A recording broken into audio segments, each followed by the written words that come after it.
In the Tolkien universe, cram is a type of biscuit or bread baked by the men of Dale and Lake Town and often shared with travelers. In The Lord of the Rings, when Galadriel gave the Fellowship Lembas, Gimli was very unimpressed, thinking it was a type of cram. But he is surprised and delighted when he finds the airy and strengthening lembas to be so sweet and tasty. But just because cram isn't lembas by any account, we should appreciate it for what it is made for. It is a foodstuff that is easily packed and transported for journeys, and it keeps its nutritional value and stays good almost indefinitely. Cram may not be the most enjoyable of foods, but it may just be good enough, I think you'll see, to make you get out a soup spoon!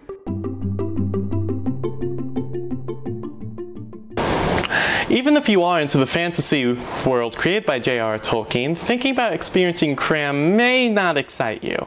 In our own everyday world, however, cram actually exists though, and it has for a very long time. For centuries, soldiers and sailors and travelers have used a bread called hardtack, or ship's biscuit, to sustain them wherever they journeyed. Hardtack is the predecessor to our saltine crackers. It is probably the easiest recipe that you'll ever put together and prepare. Then you can store it for emergencies or zombie apocalypses or things like that. Heck, it's so easy, your kids could make it. Let's get started. Now, you will need 2 cups of white flour. Whole grain flours can be used, but because of the higher oil content, your cram will tend to go rancid much sooner. There we go, and 2 cups water.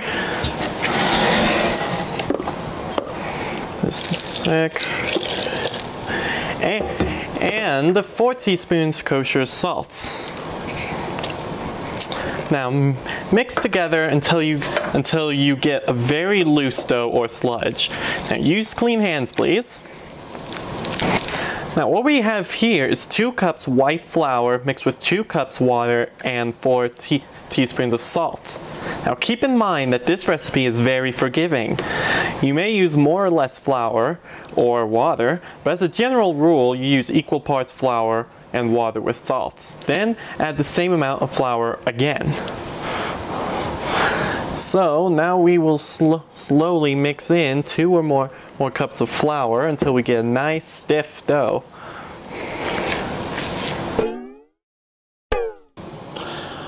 Okay, now your dough should look a bit similar to this. But now afterwards, you turn your dough out on a clean flour counter. Now keep in mind that depending on the size of your work area, you might want to divide the dough into 2 or 3 equal parts, as is done here. There's the dough shown here, and then the dough that's right here.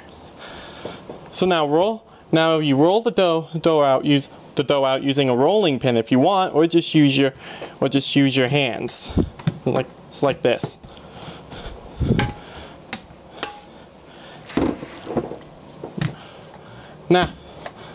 Now remember, this is cram, not lembas. This is not going to be soft. This is not going to be a soft, light, easy pastry. This is food for desperate times. Roll or pound out between 1/4 of an inch and 1/8 of an inch thick. All right. Now, once you got it rolled out, you're going to want to cut it out in the desired shape and size. Now, I'm going to use a 2-inch round cookie cutter, but in the old days they would cut them into squares, and they would make sure that they were the right size, that they weighed about 4 ounces or 1/4 pound, so that each sailor could expect to get 4 biscuits a day for their 1 pound of bread allotment. Now for us hobbits, all we have to do is just weigh our finished product once we're done, and we'll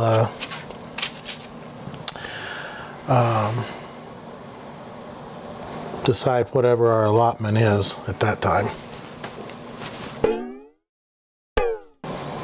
All right, position your biscuits on a parchment-lined cookie sheet. And since they don't have yeast or any leavening, they can be pretty close together. What you want to do is use a fork or a chopstick or a skewer or even an old medicine syringe, and what you want to do is poke holes. In this size you want to poke about 4 holes, you know, kind of like in biscuits, you know, and you want to poke the holes and then turn it over to make sure that those holes go all the way through. So like this. Oops. Now turn yours over. You got to make sure that that goes all the way through, and poke them again in the same place. So you want holes to go through them like that.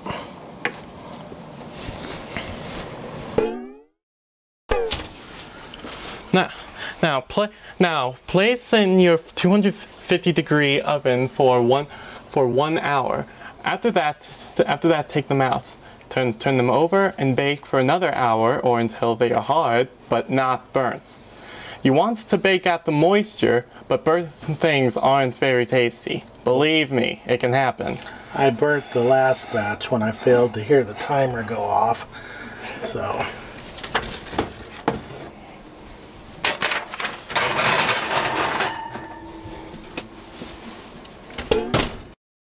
When your cram has cooled, you'll find that they are really almost rock hard, literally rock hard. So you'll want to store them in an airtight container and maybe drop in one of those silica packets.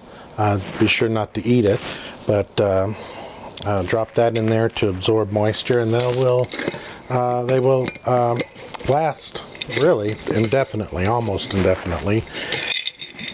In fact, there's a piece of hardtack in a museum in Denmark. It has been there since 1852, or the hardtack was made supposedly in 1852. This isn't it, but this is kind of what it looks like. 1852, and so for over 100 years this piece of hardtack has been there. It's still good, it's still edible, it still has its nutritional value, and it could still be used today if somebody was wanting to eat it. Not that I would suggest that. Hardtack really is, it's hard, so you could break a tooth on it. So the best way to eat a piece of hardtack is to maybe put it in a cup of your hot coffee or tea or water, or even some soup would be a good way to soften the hardtack, and it would thicken your soup as well. But you could break it up and then eat it. Oh, look, our kitty has come to see us. And Mycroft, Sorry, you can't have it. I don't think would like I don't think you'd like it. hardtack or cram. So, but anyway, you really could break a tooth on this. So you could, excuse me, you could keep it at a bag, a cloth bag for easy toting on any kind of adventure or journey that you might go on. And you could use this then and break the cram, you know, over a rock or with a hammer, and turn it back into flour and use it to thicken soups and stews and whatever while you're out in the woods or camping. Use it that way. So, but now you'll have to excuse us. We need to hurry along. We have an appointment with Gandalf and the Dwarves of Green Dragon Inn.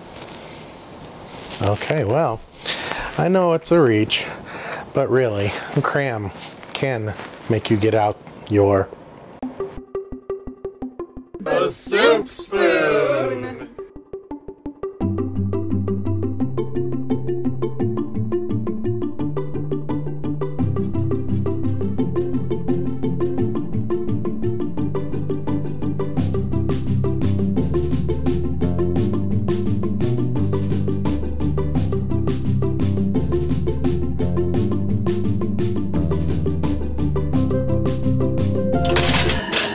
Recording.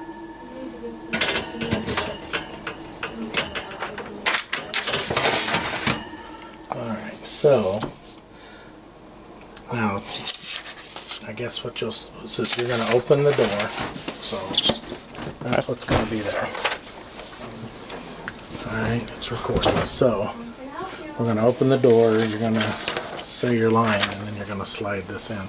But be sure that you're looking down into the camera. Yeah. Ready? And